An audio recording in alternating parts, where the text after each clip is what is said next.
بسم اللہ الرحمن الرحیم۔ آج پھر الیکشن کمیشن نے ہمارے بلے کے نشان کے چیلنج کیا ہے کہ پاکستان تحریک انصاف کو بلہ نہیں ملنا چاہیے۔ پشاور ہائی کورٹ نے بڑا فیصلہ جو کیا تھا، وہ پہلی دفعہ ہی کہہ دیا تھا کہ ایک دفعہ انتخابی عمل شروع ہو جائے تو پھر کسی پارٹی کو جو اس وقت تک انہیں نے سینکشن نہیں کی ہو، اس کے خلاف کوئی تعزیبی کارروائی نہیں کرنی چاہیے۔ بنیادی اصول ہے۔ انہیں ایک دفعہ چیلنج کیا، کورٹ نے فیصلہ دے دیا، اب وہ دوبارہ اس چیز کو کرنے جا رہے ہیں۔ حقائق کیا ہیں؟ پاکستان تحریک انصاف اس وقت پاکستان کی سب سے مقبول پارٹی ہے۔ چلیے، آپ مقبول ترین نہیں کہہ رہا، میں مقبول پارٹی کہہ رہا ہوں۔ جبکہ ہم مقبول ترین ہیں، اس وقت پاکستان میں پی ٹی آئی کی popularity percentage is ranging between 60 and 70% ہے ہر سروے میں، اور اس کے بعد آگے پیچھے کچھ نہیں ہے، اسے کہ باقی سب 30% ہے۔ تو ڈس انفرینچائز کیوں کیا جا رہا ہے پی ٹی آئی کو؟ صرف اس طریقے سے یہ پری پول ریگنگ کیوں کی جا رہی ہے؟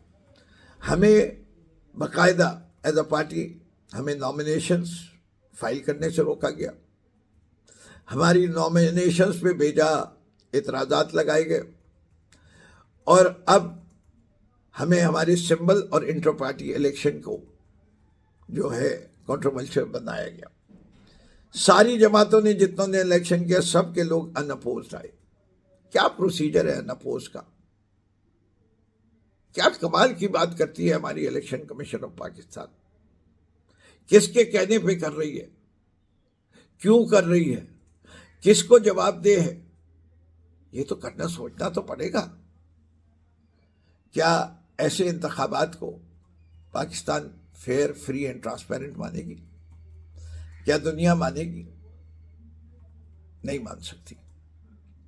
لیول پلینگ فیلڈ ہے، ہماری پارٹی کو جلسے کرنے کی اجازت ہے، ورکر کنونشن کرنے کی اجازت ہے، ہم ڈی سی کے آفس کے چکر کاٹتے رہتے ہیں، ہمیں اجازت نہیں ملتی۔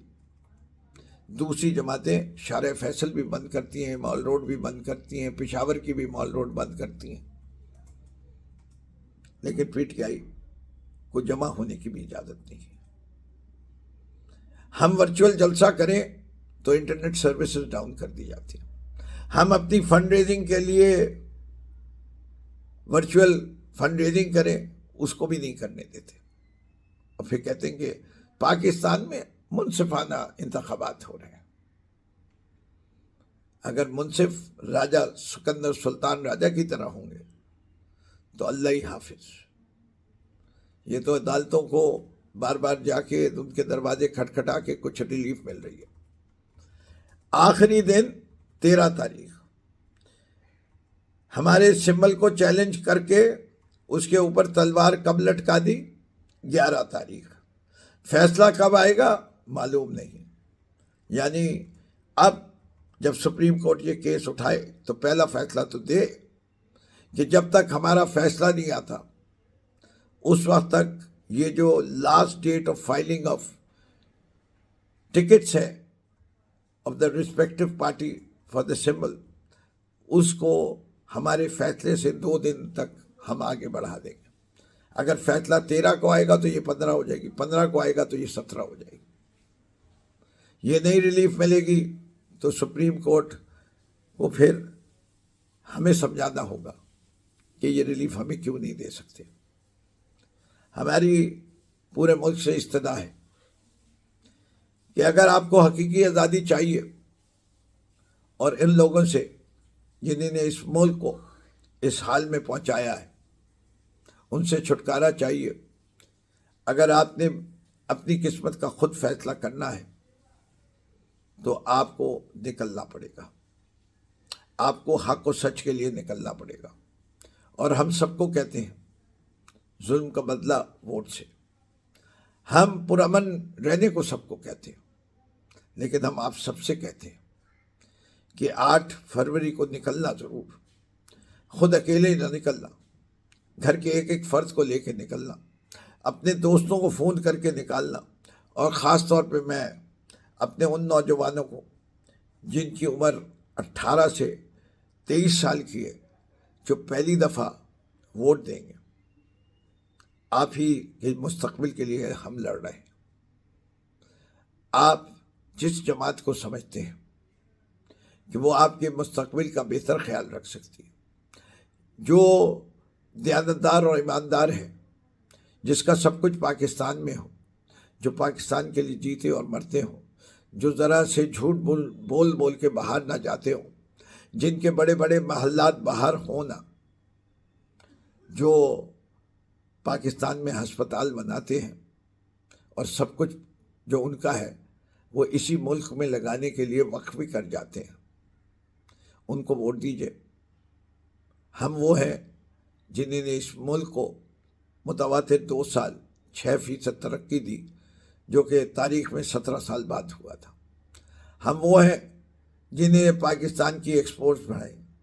ہم وہ ہیں جنہوں نے پاکستان کی کو ٹورزم کی ڈیسٹینیشن بنایا۔ ہم وہ ہیں جس کو کہ کلائمیٹ چینج پالیسیز کو برطانیہ کے وزیر اعظم نے کہا کہ I would like to adapt them۔ ہم وہ ہیں جن کو ساری دنیا نے سراہا کہ کووڈ کے دوران جس طریقے سے پاکستان نے کووڈ کو ڈیل کیا، اس میں ہم پہلے اور دوسرے ممالک کی فہرست میں پہلے یا دوسرے نمبر پہ آتے۔ ہم پہ مہنگائی کا الزام تھا، ہم خود بھی پریشان تھے اس مہنگائی سے، لیکن وہ مہنگائی ہم نے جس طرح کنٹرول کر کے رکھی تھی، اسے کہ جو تباہیاں یہ مچا چکے تھے تو ہم تو 12% پہ تھے۔ یہ جو ماہر تھے، جو پنجاب کے سپرمین تھے، جو مسٹر فینسی فائنینشیل وزٹ تھے، اسحاق ڈار صاحب، جن کے بچوں کی تمام دولت دبئی میں ہے، دوسرے کی جو ان کے سمدھی ہیں ان کے بچوں کی دولت لندن میں ہے، انہیں نے تو ڈالر کو 200 سے بھی نیچے لانا تھا، 300 سے اوپر پہنچا دیا۔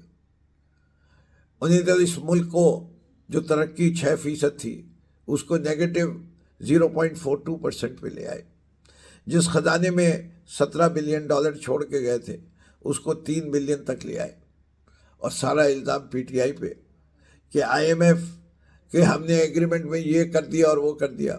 ارے میرے بچوں، تم بچے تو نہیں ہو، تم تو ہم سے کہیں زیادہ میچور ہو، تم نے تو حکومت کی بھی ہے، کئی بار کی بھی ہے۔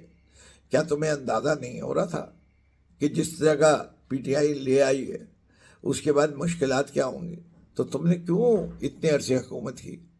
فوراً انتخابات کرا دیتے۔ یہی تو پی ٹی آئی بھی مانگ رہی تھی کہ فوراً انتخابات کرا دو، چلو آج بھی فیئر اینڈ فری الیکشن کرا دو، دودھ کا دودھ پانی کا پانی ہو جائے گا۔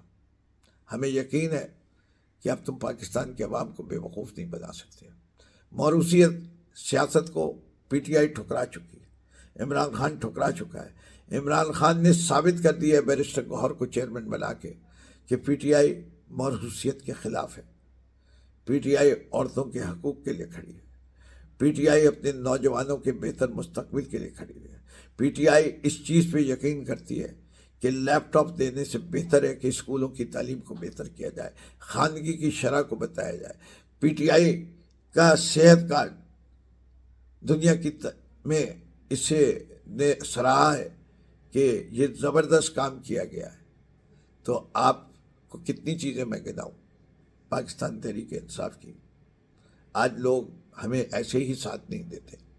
آج ہماری مقبولیت 70% کی اس لیے ہے کہ ہم نے یہ بتا دیا کہ اس ملک کی زبوں کے پیچھے وہ سب لوگ ہیں جنہوں نے اس ملک کے آئین کو پامال کیا، جو اس ملک کے اندر آئین کی حدود میں رہ کے کام کرنا نہیں چاہتے، وہ سب لوگ ہیں جنہوں نے اپنے اختیارات آئین سے بڑھ کر استعمال کیے۔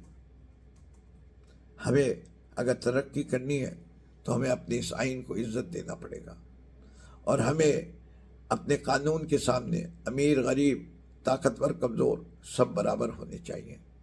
یہ نہیں کہ ایک صاحب سزا یافتہ لندن چلے جائیں ایک $700 کی گارنٹی کے پیپر پہ، اور ان کے بھائی وزیر اعظم بن جائے اور وہ ان کو بلا نہ سکیں، اور وہ بھائی جب آئیں واپس تو گو کے سزا یافتہ ہیں، صرف سزا یافتہ نہیں ہے، ایبسکانڈر ہے، مفرور ہیں، اور ان کے اوپر بے تحاشا کیسز ہیں جو صرف پی ٹی آئی کے دور کے نہیں ہیں، زرداری صاحب کے دور کے بھی ہیں، صرف زرداری صاحب کے دور کے نہیں ہیں، مشرف صاحب کے دور کے بھی ہیں۔ تو پی ٹی آئی پہ تو فضول کا الزام لگایا جاتا ہے، لیکن انہوں نے قانون تبدیل کیا، قانون تبدیل کر کے قانون کو ایسا کر دیا کہ یہ کبھی پکڑے نہ جائیں۔ اب یہ ہر کیس میں بری ہو گئے، صاف ستھرے ہو گئے، اس ملک کی عدالتوں کا مذاق اڑاتے ہوئے، اس کے فارمر ججز کا مذاق اڑ رہا ہے۔ تحقیق ہو رہی ہے پوری دنیا میں کہ یہ کون سی عدالتیں ہیں جو 6-7 سال پہلے ایک فیصلہ دیتی ہیں اور نئے ججز آتے ہیں اور وہ کہتے ہیں کہ وہ پچھلا فیصلہ غلط تھا۔ قانون کو مذاق بنا دیا گیا، پاکستان کے وقار کو سخت ٹھیس پہنچائی گئی ہے۔ میں ایک دفعہ پھر کہتا ہوں الیکشن کمیشن کو کہ ہمارے ساتھ ظلم کرنا بند کرے۔ پاکستان زندہ باد۔